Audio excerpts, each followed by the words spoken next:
Boa tarde, seja bem-vindo a este espaço que diariamente lhe disponibiliza o essencial da atualidade informativa na Igreja Católica. É o programa Eclésia que agora se inicia. Um reforço de ética na política. Quem o pede são os bispos portugueses que estiveram reunidos em Conselho Permanente no Santuário de Fátima. Para fazer face à atual situação, pedem os bispos aos partidos políticos que encontrem uma forma para chegar a um consenso alargado.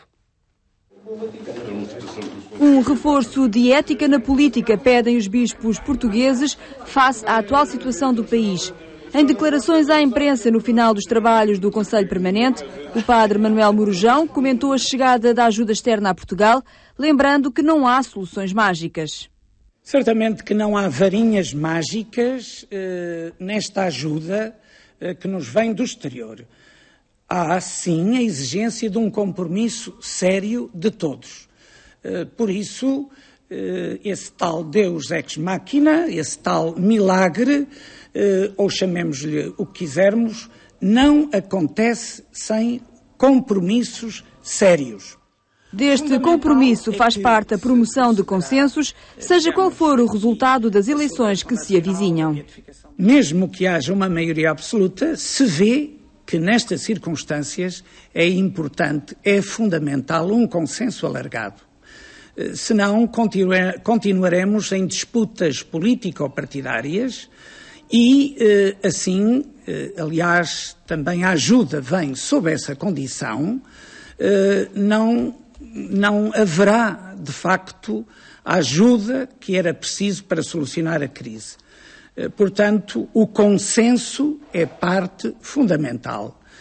O bem comum tem que ser a norma fundamental para organizar a vida social e política do país. Para o secretário da Conferência Episcopal Portuguesa, é fundamental que os esforços que ainda vão ser pedidos aos portugueses sejam repartidos. Fundamental é que não sejam os mais desfavorecidos a pagar a parte fundamental da fatura. Mas quem está no desemprego, quem tem pensões, que são pensões de miséria, é fundamental que o Governo pense neles e que os privilegie, porque são os desprivilegiados da sociedade. Portanto, será a classe média alta que terá que saber ajudar o país, porque a solução da crise será bem para todos. Sobre o papel da Igreja, o padre Manuel Murujão lembrou o trabalho de solidariedade que já está no terreno, mas também a missão da Igreja como promotora de esperança. É função da Igreja, é a sua missão, criar um espaço de esperança na sociedade portuguesa. A maneira como nós encaramos as coisas muda a situação. Isto nós conhecemos na vida familiar, no grupo de trabalho, na política, na sociedade. Por isso, acho que há que dar um suplemento de esperança. Nos últimos meses, várias têm sido as vozes da Igreja que se levantam para defender um entendimento alargado e uma posição ética na política para a promoção do bem comum. As catedrais portuguesas querem ser um espaço de encontro e de diálogo entre a proposta cristã e a sociedade contemporânea. A intenção foi sublinhada em Faro, onde decorreu o Congresso Internacional do projeto Rota das Catedrais. Neste momento, as catedrais estão a empenhar-se verdadeiramente em trazer o seu espírito e alma para os muros exteriores e querem cuidar de um património material, como a pintura, a escultura ou a arquitetura, mas também da componente imaterial. Isso é uma questão muito importante, até porque está na ordem do dia. Se lembrarmos as últimas palavras de Bento XVI relativamente até ao espaço ecuménico que deve existir na própria cidade e percebendo que a catedral é um eixo estruturante da cidade, temos obviamente um espaço constituído que é o chamado Pátio dos Gentios, que o Bento XVI ainda há poucas semanas falou. Portanto, eu penso que as catedrais estão a perceber que são fundamentais para o entendimento da paisagem contemporânea nos dias que correm. Este Congresso Internacional enquadrou-se numa primeira etapa de apresentação pública do projeto Rota das Catedrais, que resulta do acordo de cooperação celebrado entre o Ministério da Cultura e a Conferência Episcopal Portuguesa. Um trabalho que visa dotar todos os monumentos de valências que visam o restauro e conjuguem a dimensão celebrativa do sagrado com uma proposta cultural, algo que não tem sido fácil. Não tem sido fácil por uma circunstância muito simples de explicar, porque não tem sido feita efetivamente. Se verifica num ou noutro caso de um modo muito pontual, em Portugal não existe efetivamente uma prática qualificada na gestão e na oferta destas catedrais numa perspectiva cultural. E repito, de uma forma qualificada. E esse é um dos grandes objetivos deste projeto, é conciliarmos e potenciarmos as catedrais também nessa perspectiva. E é precisamente isso que vai começar agora, em força. Esse é um dos aspectos que é hoje apresentado aqui neste Congresso de Faro. E, portanto, é sem dúvida uma dos objetivos a atingir. Na vizinha Espanha, as catedrais experimentaram também algum esquecimento cultural, mas em 1997, Igreja e Estado estabeleceram um acordo para o restauro destes templos. A partir dessa data, potenciou-se o estudo artístico, litúrgico e histórico e a catedral readquiriu o seu valor como sede do bispo, cátedra de ensino, mas também fruto da história e da fé de um povo ao longo dos séculos. Por isso, hoje, Por isso, hoje, as catedrais, que são casas abertas das dioceses e que são referência para a identidade de um povo, não cabe dúvida que são também lugares... Não há dúvida que são lugares, não apenas da celebração, porque esta é a sua prioridade. A finalidade principal da catedral é o louvor e o culto divino, sem esquecer a evangelização. E hoje há que evangelizar através da cultura e da beleza. A arte encerra um grande potencial de beleza, pelo qual o homem se aproxima de Deus, e essa é uma porta que nós oferecemos. Creio que no momento atual há que destacar a função da catedral é de diálogo, fé e cultura. De diálogo com os que estão fora, de diálogo com os intelectuais e de encontro com todos os homens. A sede Faro passou agora a integrar também o número de monumentos abrangidos pela Rota das Catedrais, um protocolo assinado no encerramento deste congresso e que sublinha o empenho da Diocese na valorização da sua catedral. As catedrais têm, de facto, uma história atrás de si que é a história de um povo, é a história de uma comunidade. E, como tal, devem ser acarinhadas, naturalmente preservadas, e este projeto, Rota das Catedrais, vai ao encontro deste ideário. E por isso recebemos com muito agrado e vamos apoiar e fazer tudo o que nos é possível para dignificar cada vez mais estes monumentos que são do passado, são do presente e os queremos ainda melhor para o futuro. Aqui é a sala do Palácio Episcopal de Conas. O cônego José Pedro aproveita a ocasião deste encontro internacional para mostrar aos intervenientes algumas das características originais deste templo que passa agora a integrar este roteiro.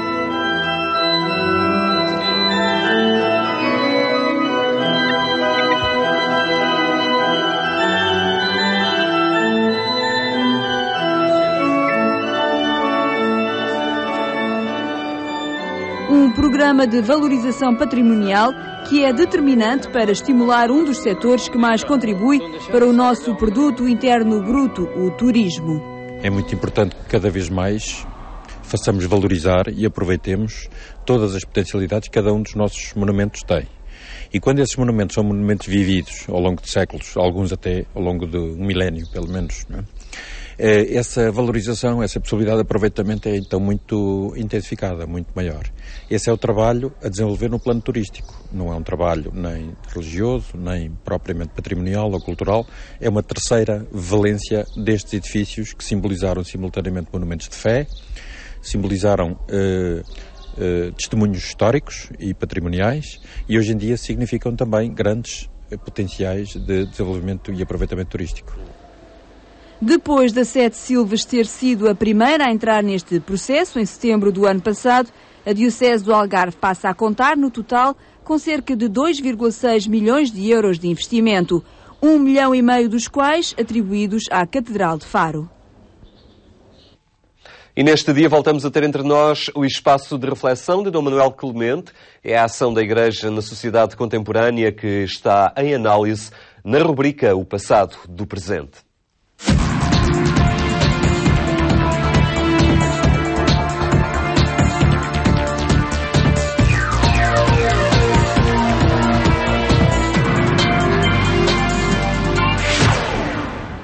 A ação da Igreja na sociedade contemporânea está a merecer a análise de Dom Manuel Clemente nesta rubrica ao passado e presente. Dom Manuel, muito boa tarde. Obrigado por estarmos mais connosco e aqui acolhidos neste Museu dos Missionários da Consolata em Fátima, onde gravamos esta série de programas. Temos visto ao longo das últimas semanas como em cada pontificado do século XX se foi definindo ou se foi dado prioridade a alguns aspectos da ação da Igreja. E as várias acentuações da pastoral da Igreja ao longo do século XX. E só recapitulando brevissimamente, em Pio X reparámos nesse reforço sobrenatural da pastoral da Igreja e muito especialmente na sua vertente interna, portanto, desde a catequese à liturgia, depois também à doutrina, à formação dos sacerdotes, sempre em contraste com uma certa modernização tentada da vida da mesma Igreja, que às vezes, numa teoria do Papa Pio X, fazia demasiadas concessões ao espírito mundano, e então era preciso acentuar esse caráter sobrenatural da vida da Igreja.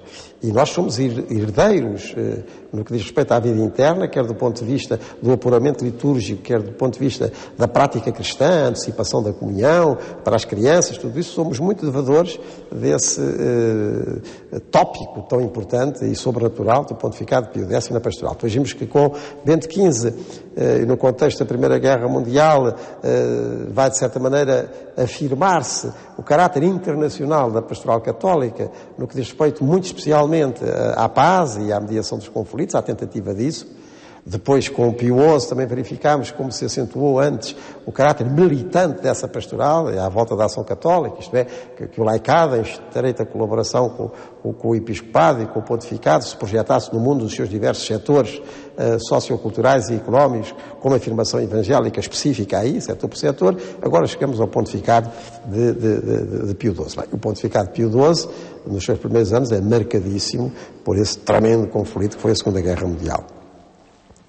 Devo dizer que Pio XI, portanto, Eugênio Pacelli, provém daquela estirpe diplomática de que eu falei atrás, ligada à Secretaria de Estado, que tem lá, nas suas origens, o secretário de Estado ainda de Leão XIII, o cardeal Rampolla. É exatamente esse grupo que depois virá o Della Chiesa, que será Bento XV, e Pacelli como colaborador, que será depois Pio XII, a partir de 1939.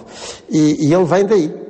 E, portanto, é um homem que está muito habituado à cena internacional. Ele próprio tinha trabalhado na Alemanha como representante da Santa Sé, tinha andado por outros países, algumas missões, conhecia bem a política e a sociedade contemporânea. E durante a Segunda Guerra Mundial, e perante aquele extremismo terrível que foi o nazismo, e tendo também, por outro lado, outro extremismo que se chamava comunismo, Pio XII tentará fazer o quê? Olha, basicamente o que se tinha conseguido fazer no tempo de Bento XV. Já vimos como Bento XV fez uma mediação da Primeira Guerra Mundial que não foi aceita por nenhuma das partes, em 1917. E então, a pastoral, nesse sentido internacional, da Santa Sé, no pontificado de Bento XV, era minorar os conflitos, tentar, de alguma maneira, socorrer as vítimas, informar as famílias onde é que estavam os seus filhos desaparecidos nos conflitos. E o jovem Pacelli tinha trabalhado também nesse sentido, nesses organismos ligados a Bento XV. E é isso que ele fará depois durante a Segunda Guerra Mundial, uma vez que não tem possibilidades possibilidades de falar teria, mas de ser escutado, e vai então desenvolver uma rede muito diversificada de instituições católicas nos países em guerra para tentar socorrer as vítimas, tantas que foram socorridas em conventos, em mosteiros, ajudadas a passar para fora, por exemplo, do nazismo, puri-eclesiásticos que conseguiram fazer com que eles chegassem a melhor destino. Enfim, é o que ele vai conseguir fazer. Até porque as intervenções públicas em favor da paz, em geral, com certeza, mas se ele determinasse muito aqueles a quem se dirigia, depois os primeiros a sofrer eram as pessoas que lá estavam e que eram tornadas reféns desses mesmos imperialismos. Portanto, uma margem de manobra muito pequena, mas um grande desenvolvimento da Santa Sé, das instituições da Santa Sé, tanto quanto podia ser, em Roma, nos territórios ocupados pelo nazismo e um pouco por todo o lado, dos centros de refúgio e de comunicação possível entre as pessoas que eram vítimas dos conflitos. Agora, Pio XII, no rescaldo da Segunda Guerra Mundial e enfim, com o grande prestígio que na altura granjeou, isto já são os anos 50, a partir de 1950 até 1958, portanto, esses últimos 8 anos do seu pontificado, ele vai prosseguir com aquilo que já tinha sido feito por Pio XI, de quem ele, aliás, tinha sido secretário de Estado, portanto, tinha sido um colaborador muito próximo de Pio XI, nesse aspecto da ação católica, da presença militante dos cristãos, só que agora, até porque é uma das poucas instituições que sai e que sai com algum prestígio e com acatamento um pouco por todo o lado do conflito, aliás muito louvado até pelas autoridades judaicas da altura por causa do apoio que tinha dado às vítimas do nazismo.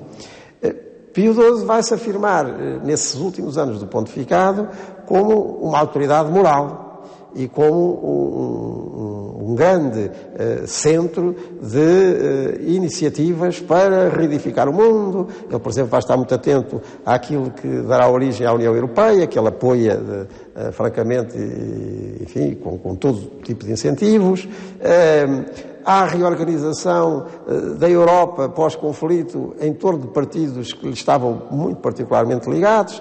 Estou-me a referir à democracia cristã italiana, à volta desse grande militante católico que era De Gasperi. Estou a referir-me com certeza à democracia cristã alemã à volta de Adenauer, mesmo em relação à França com Schuman, que são pais fundadores da Europa. Portanto, Pio XII vai estar muito atento a isso e vai aparecer e vai se apresentar como um grande restaurador da Europa a partir do catolicismo, e um catolicismo agora muito militante e muito unificado à sua volta. Por exemplo, um dos seus colaboradores será o padre Lombardi, com o Movimento por um Mundo Melhor e as suas pregações gerais de reedificação do mundo à volta de princípios e de valores cristãos. Lá boa, num trecho que eu vou pedir ao Paulo para ler, pode dar um pouco o que era esse clima, enfim, não falo em triunfalismo, mas algo triunfal do pontificado de Pio XII, que assim se apresentava ao mundo como foco de reorganização e restauração universal. E isto a propósito do Ano Santo de 1950. Ou em 1950, mais um destes anos santos periódicos do catolicismo, e o que aconteceu em Roma foi bem o tipo do que Pio XII, de certa maneira, almejava que o cristianismo fosse como pastoral geral. Em 1950, num horizonte internacional tenso, presentes ainda às feridas da guerra, Pio XII abriu o 24º Ano Santo da história. Este jubileu foi imaginado pelo Papa como uma oportunidade de restauração moral e renovação da cidade de Roma e da sociedade em geral. Neste quadro, Pio XII proclamou solenemente, com a encíclica Munificentíssimos Deus, de 1 de novembro de 1950, o dogma da Assunção de Maria na Praça de São Pedro, diante de mais de 500 mil de fiéis e 622 bispos.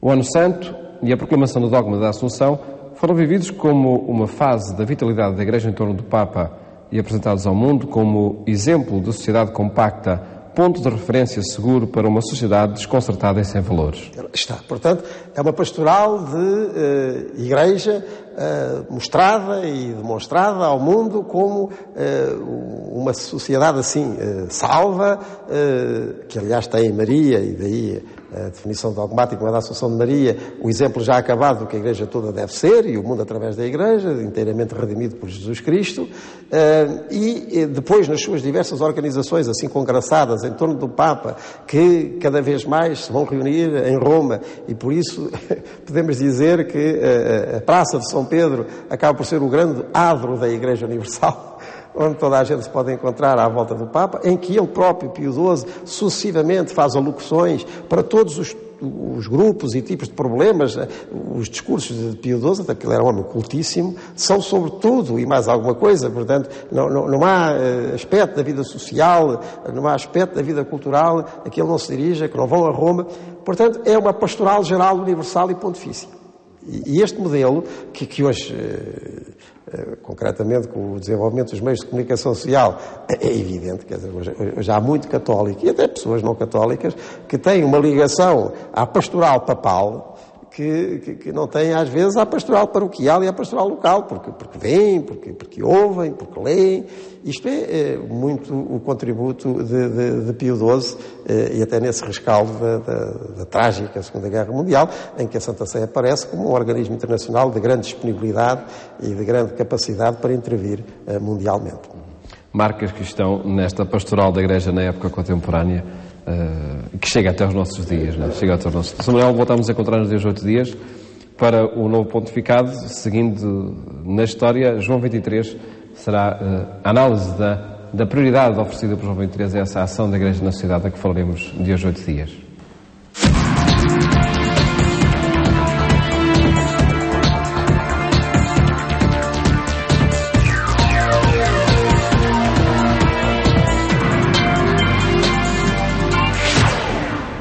E terminamos assim este bloco informativo, que pode acompanhar também na internet em agência.eclesia.pt. Eclésia também passa pela rádio, é mais logo na Antena 1, 15 minutos antes das 11 da noite. Tenha então uma boa tarde, até amanhã, se Deus quiser.